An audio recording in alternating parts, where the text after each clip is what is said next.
দেখছেন এই মুহূর্তে ঢাকা শহরের ধানমন্ডি ৩২ নম্বর থেকে সরাসরি ৩২ নম্বরের যে অবস্থা সেই অবস্থান আপনাদেরকে দেখানোর চেষ্টা করছি। আপনারা দেখতে পাচ্ছেন ধানমন্ডি সে ৩২ নম্বরের যে দৃশ্য এবং উৎসুক জনতার যে ভিড় এখানে, অর্থাৎ ৩২-এ যে আজ 15 আগস্টে যে ৩২ নম্বরে সে ফুল দিয়ে বরণ করা হয় সেটা আজ হয় নাই, কারণ এখানে কোনো আওয়ামী লীগের নেতাকর্মী এখানে আসতে পারে নাই এবং আসতে দেয়া আসার সাহসও কেউ করে নাই। তবে আমরা জানতে পারছি এখানে দুটি গাড়িতে কোনো আওয়ামী লীগের নেতা ছিল, হয়তো তাদের গাড়ি ভেঙে দিয়েছেন।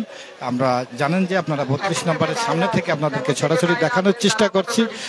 আপনারা দেখতে পাচ্ছেন এই ৩২-এর যে অবস্থা, উৎসুক জনতার এবং ছাত্র জনতার আর ভিড় এখান করছেন এবং তারা এখানেই আছেন।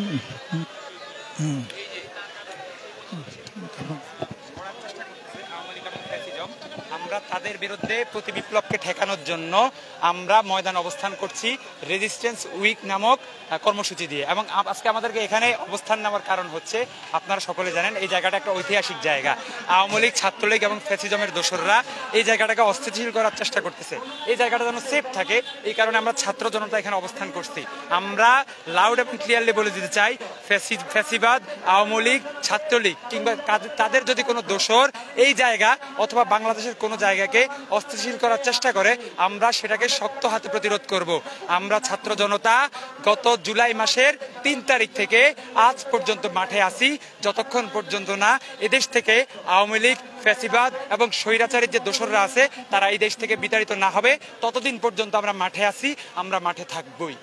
সাধারণ কোনো মানুষ কিংবা সংস্কৃতি কর্মীরা আসতেছেন কিনা, আসলে আপনারা আসলে এখানে আমি একটা জিনিস বলি, আপনারা সকলে জানেন আজকে নির্বাহী আদেশের মাধ্যমে 15 তারিখের আজকে যে শোক দিবস বা সরকারি ছুটি এটা কিন্তু বাতিল করা হয়েছে। কেউ যদি আসে তার মানে সরকার এখানে কোনো ডিক্লার নাই, তার মানে এখানে আসার কারো অনুমতি নাই। এটা হচ্ছে ফার্স্ট পয়েন্ট। যদি কেউ আসতে চায় সরকার অথবা সেনাবাহিনীর সাথে যোগাযোগ করে ওনাদের কার্যকলাপ এখানে করতে পারে।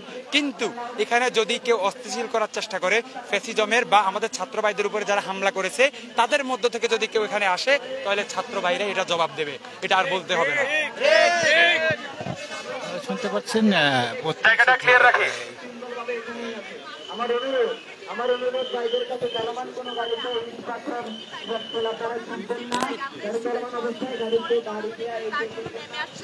যাতে কোনো রকম কোনো সন্ত্রাসী আমাদের বাসায় থাকার সুযোগ না নিতে পারে, সুযোগ পেয়ে যেন তারা আমাদের উপরে আক্রমণ করতে না পারে, আমরা তার জন্য এখানে এসেছি। আমাদের সামনে আমরা কাউকে আঘাত করব না, আমরা কাউকে কিছু করবো না, আমরা জাস্ট আমাদের অবস্থানে দাঁড়িয়ে আমরা জানাচ্ছি আমরা আছি, আমরা থাকবো যতদিন না আমরা ছিলাম, আমরা এখনো আছি। আপনারা আমাদেরকে দমায় রাখতে পারবেন না। আপনারা আমাদের উপর আক্রমণের যদি কোনো রকমের প্ল্যান থাকে আপনারা এটা ফেলে দেন, আপনারা পাল্টা জবাব সব সময় পাবেন, কারণ আমরা রাজপথে আছি যতদিন না সন্ত্রাস নির্মূল হবে, যতদিন না স্বৈরাচার নির্মূল হবে, সন্ত্রাস নির্মূল হবে, অবিচার নির্মূল হবে, বৈষম্য নির্মূল হবে, এই দেশ থেকে সকল ধরনের সহিংসতা নির্মূল হবে।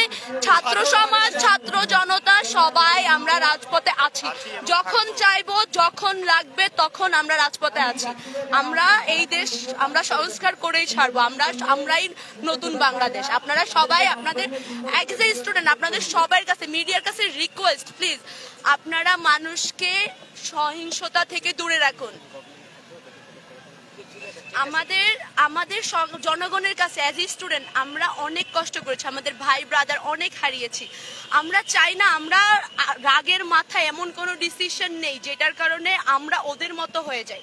আমরা চাই এরকম ভাবে আমরা বিচারের আওতায় আনতে চাই সবাইকে। ওরা যা করছে আমাদের সাথে কোনো বিচার নাই, যেভাবে ইচ্ছা আমাদেরকে মামলা দিছে, মেরে ফেলছে নিজেদের ইচ্ছা মতো, যেন আমরা কোনো পিঁপড়া আমরা আমাদের পায়ের তলায় মিলে পিষে ফেলা যায়। আমরা ওটা ওনাদের করবো না। আমরা যেটা করবো বিচারের আইনে আমরা দেখাবো বাংলাদেশে বিচার আছে, আমরা বিচার প্রতিষ্ঠা করব, আইন আছে, কনস্টিটিউশন আছে, ওইটা অনুযায়ী প্রত্যেক নাগরিকের যে দায়িত্ব তাকে সেটা অনুযায়ী সে পানিশড হবে, বুঝিয়ে তাকে পানিশ করা হবে। আমরা কোনো রকমের সহিংসতাতে যাব না। আমরা নতুন বাংলাদেশ তৈরি করব, আমরা আইনের বাংলাদেশ তৈরি করব, আমরা সুবিচারের বাংলাদেশ তৈরি করব, আমরা সভ্যতার বাংলাদেশ তৈরি করব, বাক স্বাধীনতা ইনশিওর করব। আমরা বাক স্বাধীনতা, যেখানে সহিংসতার বিন্দুমাত্র সংখ্যা থাকবে আমরা সেই জায়গায় প্রোটেক্ট করার জন্য। আমার নাম তানজিবা। এবং আমি হলাম যে আমরা যেটা আমরা সম্মিলিত প্রাইভেট ইউনিভার্সিটি থেকে এবং আমাদের যে ব্যাপারটা আমরা প্লিজ আপনারা জনগণের কাছে আমরা রিকোয়েস্ট করতেছি আপনারা প্লিজ একটু ধৈর্য ধরেন। সময় আমাদের চলে এসেছে, আমাদের এখন পরিবর্তনের সময়, আমাদের পরিবর্তন অবশ্যই আসবে, কিন্তু আমাদেরকে ওই পরিবর্তন রাতারাতি আসবে না, আমাদেরকে ওই পরিবর্তনটা হওয়ার জন্য একটু টাইম দেওয়া লাগবে। পরিবর্তন দেখতে আমাদের সময় লাগে, একটা পরিবর্তন কিন্তু সময়েরই অপেক্ষা। আমরা সবাই জানি পরিবর্তন আসবে, কিন্তু ওই পরিবর্তনটাতে আমাদের সবাইকে কন্ট্রিবিউট করতে হবে। জনগণ হিসেবে আমাদের একজন সুনাগরিক হিসেবে যতটুকু পসিবল আমরা সবাই সামনে এগিয়ে আসবো, সভ্যভাবে আমরা এটাকে হ্যান্ডেল করবো। আমরা কোনো ওদের মতো অসভ্যভাবে আমরা হ্যান্ডেল করবো না, আমরা আমাদের মতো করে আমাদের সুবিচারে, আমাদের ন্যায়ে, আমাদের আইনে আমরা এটাকে হ্যান্ডেল করবো। আর ছাত্র সমাজ অবভিয়াসলি অসংস্কৃতিটাকে বিশ্বাস করে। ছাত্র সমাজ সর্বাত্মক শান্তিপূর্ণ পিসফুল আন্দোলনকে বিশ্বাস করে। সো আমরা রাস্তায় আসি থাকবো যতক্ষণ পর্যন্ত স্বৈরাচারের দোষর বা দালালরা নিষ্পত্তি বা দেশ থেকে আমরা নির্ভর করতে না পারতেছি। সো আমাদের বক্তব্য, আমাদের ভয়েস স্পষ্ট। আমরা যতক্ষণ রাজপথে আছি, স্বৈরাচারের বিপক্ষে আছি, আমরা আইনাগরের বিপক্ষে আছি, আমরা জনগণের নিরাপত্তা ইনশিওর করতে আসি। থ্যাংক ইউ সবাইকে।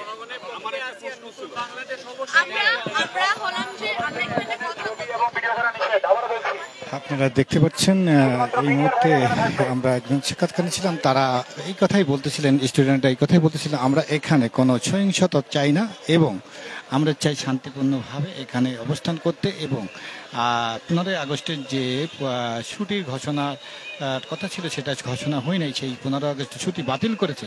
সেক্ষেত্রে এখানে যদি আওয়ামী লীগের কারো আসতে হয় সেটা আর্মিদের মাধ্যমে তাদের আসতে হবে। তাই ছাড়া যদি কোনো আওয়ামী লীগ কর্মী এখানে আসে তাহলে তারা সেটা প্রতিহত করবে এবং তারা এই দেশকে সুন্দরভাবে হ্যান্ডেলিং করতে চায়, এটাই তাদের কথা।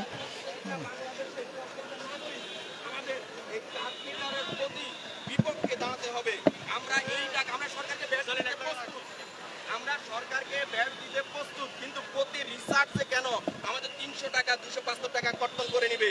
আমরা এটা চাই না। আমরা চাই কাট মিটারের মাধ্যমে আমাদের এই যে 300 টাকা বা 250 টাকা নিচ্ছে, এটা থেকে আমাদের হয়রানিমূলক এটা বাদ দেখ।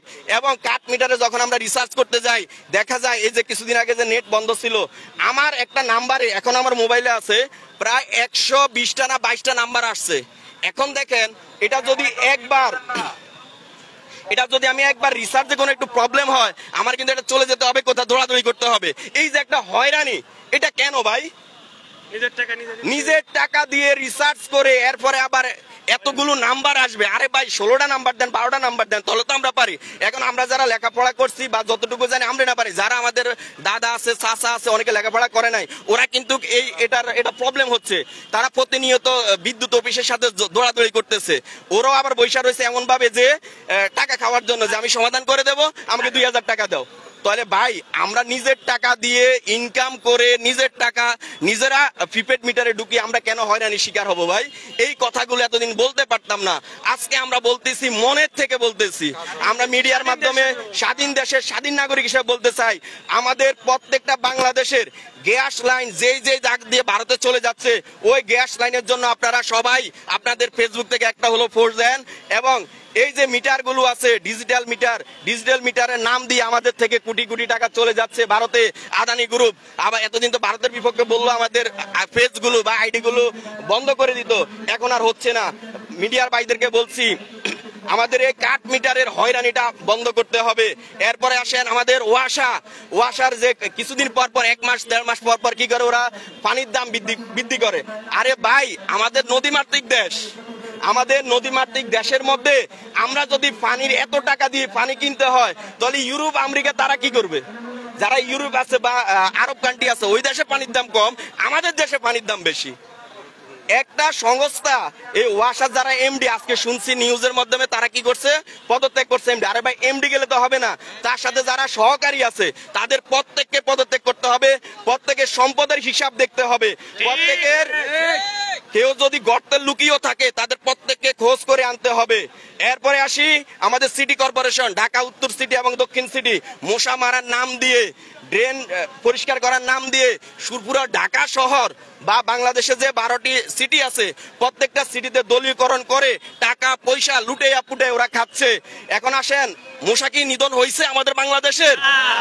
এরপর আসেন, কোন রাস্তায় যে একটু বৃষ্টি হলে, আধা ঘন্টা বৃষ্টি হলে দেখা গেছে রাস্তার মধ্যে কতটুকু পানি, হাফ মাজা পর্যন্ত ঢাকা শহরবাসী আমরা পানিতে থাকি, চট্টগ্রামও সেম। তাহলে আমাদের এটা নিয়ে এটার জন্য বলবে কে ভাই?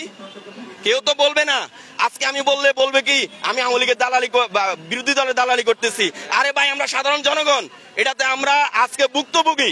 আমরা চাই সিটি কর্পোরেশনের দক্ষিণ সিটি, উত্তর সিটি, চট্টগ্রাম সিটি সহ 12টা সিটি আছে বাংলাদেশে। প্রত্যেকটা সিটি কর্পোরেশনের যারা দায়িত্বে আছে, যারা সংখ্যাগরিষ্ঠভাবে পোষ্য কোটার মাধ্যমে ঢুকছে, ওদের পদ থেকে পদত্যাগ করে আইনের আওতায় আনতে হবে। তাদের সাবর আস্তাবর হিসাব নিতে হবে। দেখেন, ব্যাংকের রিজার্ভ ঠিক হয়ে যাবে।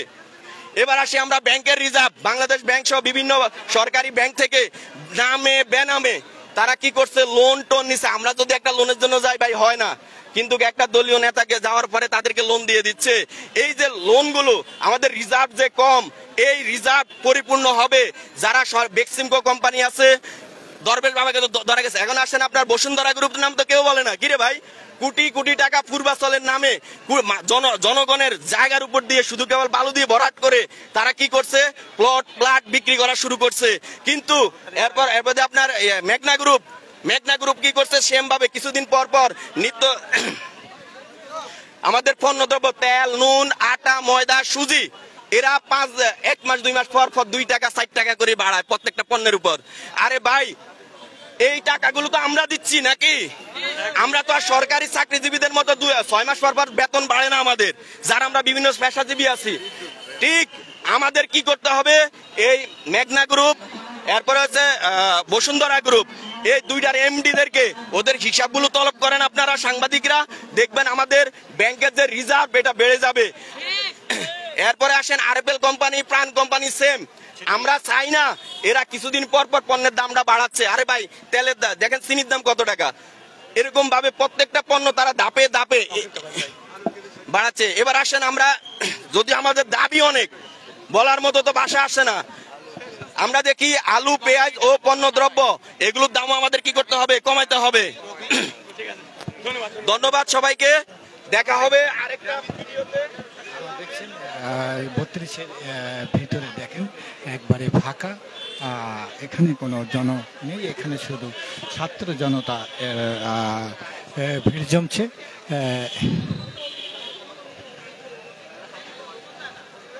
দেখছেন এবং এখানে আপনারা দেখতে পাচ্ছেন উৎসুক জনতা, ছাত্ররা গাড়িও চেক করছেন। আসলে এখানে কোনো আওয়ামী লীগের নেতাকর্মী আসতে চাচ্ছে কি না বা আসবে কি না, এই ধরনের একটা আছে। কিন্তু আসলে সাক্ষাৎকার শুনছেন আপনারা আমাদের পেজে, যারা সরাসরি লাইভ দেখছেন তাদেরকে অসংখ্য ধন্যবাদ। আমাদের পেজে বেশি বেশি করে লাইক দিবেন, শেয়ার করে দেবেন এবং দেশ বিদেশের সবাইকে দেখার সুযোগ করে দিবেন, ফলো করে দেবেন, যাতে আমাদের সংবাদ প্রচার করতে আমরা উৎসুক হই। এটাই আপনাদের কাছে কামনা। MRBD breaking news.